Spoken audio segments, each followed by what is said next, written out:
Hello guys, this is जय from सहाय।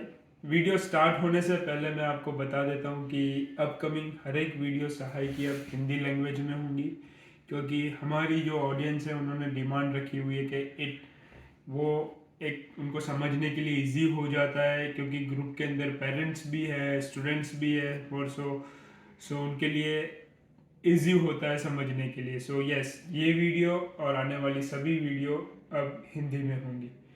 आज की वीडियो है उस टॉपिक पे जो हर एक स्टूडेंट को प्लान आउट करना चाहिए और एक ब्लूप्रिंट रेडी करनी चाहिए, ताकि उनको बहुत ही मदद मिल सके। टॉपिक ये है आज की वीडियो का कि कनाडा आने से पहले और कनाडा के आने के बाद क्या करना चाहिए, राइट। इस टॉपिक के रिलेटेड मैं एक कृष्णा की वार्तालाप आपसे शेयर करना चाहता हूँ। जब युद्ध की प्रिपरेशन हो रही थी, महाभारत युद्ध की प्रिपरेशन, तो उससे पहले कृष्ण ने सभी पांचों पांडवों को अलग अलग चीजें प्राप्त करने को बोला। जैसे कि अर्जुन को बोला कि आप पाशुपतास्त्र लेके आओ, भीम को बोला कि आप हनुमान से बल और बुद्धि की विद्या लेके आओ। तो सबको अलग अलग ड्यूटी दी गई, राइट। तो अर्जुन ने कृष्ण जी से पूछा कि आप सबको ये क्यों करवा रहे हो। तो कृष्ण ने बोला कि आप युद्ध से जाने से पहले और युद्ध में क्या करोगे उसका प्लानिंग आपके साथ होना चाहिए, राइट। तो अर्जुन ने बोला कि अपने पास सारे कुछ पावरफुल वेपन्स है, हथियार है, शस्त्र है, तो क्यों ये सब लाने की जरूरत है। तो कृष्ण ने बोला कि हर एक सिचुएशन से आपको प्लानिंग रहनी चाहिए, हर एक सिचुएशन से कैसे निकल सको उसका प्लानिंग रहना चाहिए। कि जब यूथ में अपनी सिचुएशन ऐसी हो जाए कि अपने हार सकते हैं, राइट, तो उसके लिए क्या करना चाहिए, सबके लिए एक सॉल्यूशन होना चाहिए। सो यस, ये इट्स अ पार्ट ऑफ, ये एक प्लानिंग का ही पार्ट है।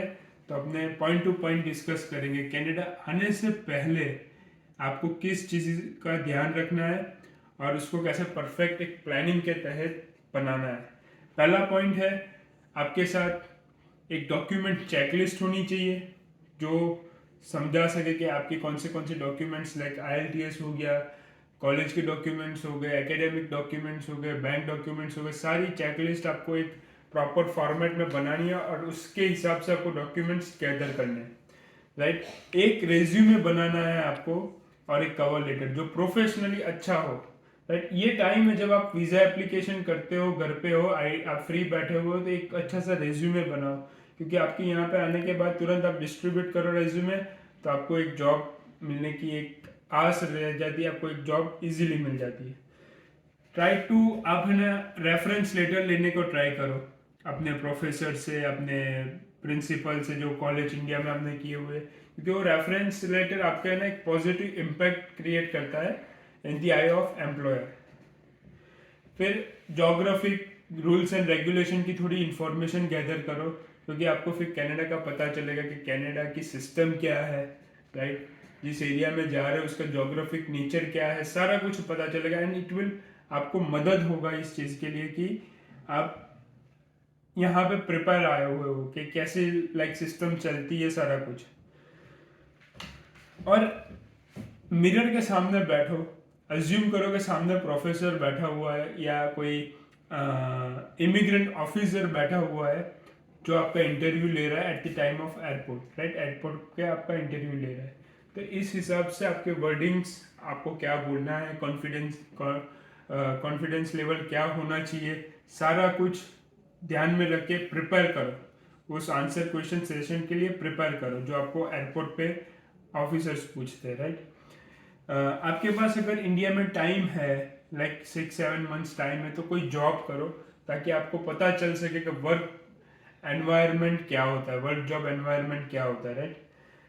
अगर आपकी पासपोर्ट जो इंडियन पासपोर्ट है उसमें 1 साल से कम का टाइम रह गया है तो उसको रिन्यू करवा लो, क्योंकि अगर पासपोर्ट आपका रिन्यू नहीं होगा और 1 साल से कम का टाइम रह गया है तो आपके लिए प्रॉब्लम हो सकती है।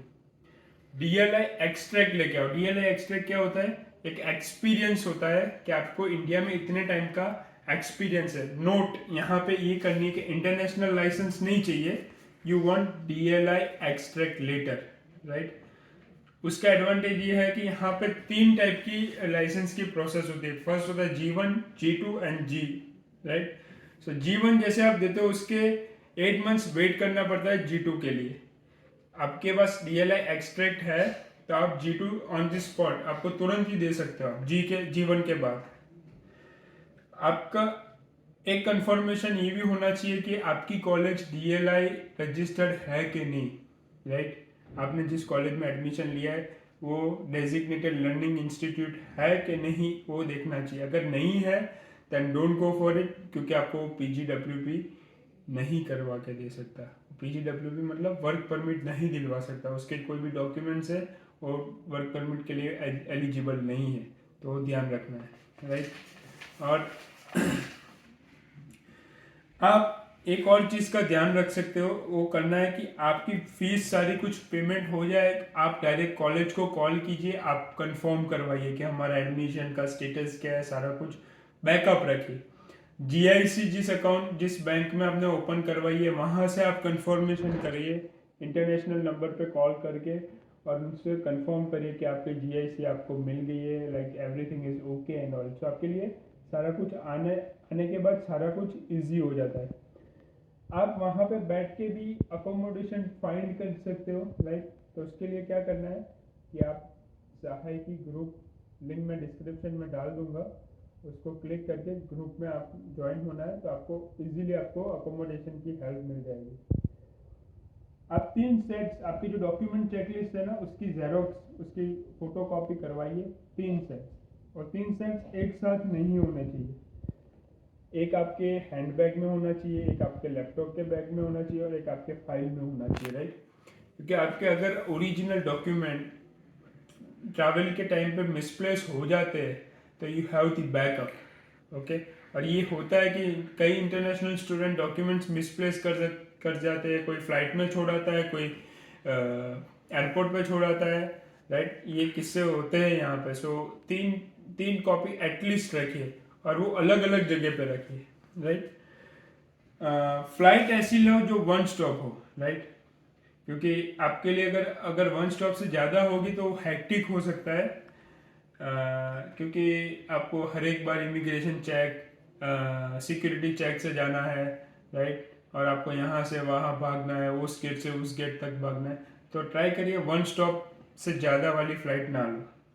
कनाडा आने से पहले टाइम आउट प्लान करिए सारा कुछ, आपके फ्रेंड्स के साथ, आपके रिलेटिव्स के साथ थोड़ा टाइम स्पेंड करिए, बिकॉज एक क्वालिटी टाइम होगा, right.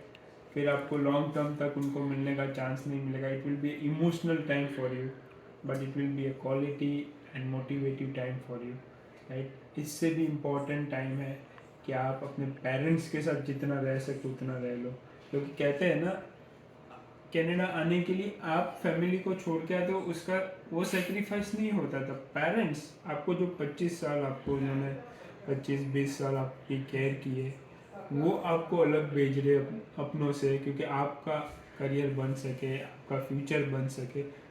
They are sacrificing themself, right.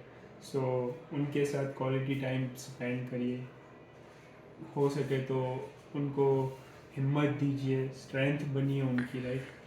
So friends, हम लोगों ने इस वीडियो में जो डिस्कस किया वो था कनाडा आने से पहले आपको क्या प्रोसेस करनी है, किस चीज़ों का आपको ध्यान रखना है, राइट। वीडियो की ड्यूरेशन की वो मद्देनज़र रखते हुए हमने डिसाइड किया हुआ है कि इस वीडियो को 2 हाफ्स में डिवाइड करेंगे। ये पार्ट 1 था जिसमें हमने आपको ट्राई किया समझाने के लिए कि कनाडा आने से पहले क्या करना है। Part 2 will be after Canada आने के बाद आपको क्या करना है, राइट। वीडियो को 2 पार्ट में इसलिए डिवाइड कर दिया है क्योंकि आप लोगों को समझने में और हमको समझाने में आपको इजी हो। सारी इन्फॉर्मेशन एक वीडियो में दे दूंगा तो आपको कंफ्यूजन क्रिएट होगा। So we decided to split this video in 2 halves, right. और इस चैनल को लाइक करिए, शेयर करिए, सब्सक्राइब करिए, सहाय को आपका सपोर्ट दिखाइए। मैं व्हाट्सएप की लिंक डिस्क्रिप्शन बॉक्स में रख दूंगा ताकि आप व्हाट्सएप का ग्रुप भी ज्वाइन कर सकते हो, राइट। और कोई भी डाउट हो, कोई भी क्वेश्चंस हो, अगर आप ग्रुप में हो तो ग्रुप में रेस करिए, कमेंट करिए, शेयर करिए। मुझे कांटेक्ट करके आप बता सकते हो, I will definitely help you out, right. जय श्री कृष्ण, टेक केयर, जय हिंद।